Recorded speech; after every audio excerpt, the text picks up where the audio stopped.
شروع اللہ کا نام لے کر جو بڑا مہربان نہایت رحم والا ہے۔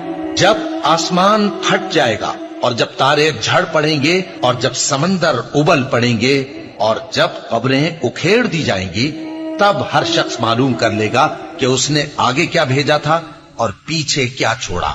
اے انسان، تجھ کو اپنے رب کریم کے بارے میں کس چیز نے دھوکہ دیا؟ وہی تو ہے جس نے تجھے بنایا، پھر تیرے اعضاء کو درست کیا اور تیری قامت کو معتدل رکھا، جس صورت میں چاہا تجھے جوڑ دیا، مگر افسوس تم لوگ جزا کو جھٹلاتے ہو، حالانکہ تم پر نگہبان مقرر ہیں، یعنی معزز کاتبین۔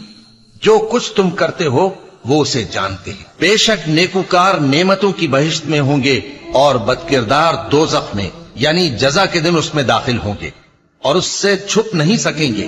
اور تمہیں کیا معلوم کہ جزا کا دن کیسا ہے؟ پھر تمہیں کیا معلوم کہ جزا کا دن کیسا ہے؟ جس روز کوئی کسی کے کچھ کام نہ آ سکے گا اور حکم اس روز اللہ ہی کا ہوگا۔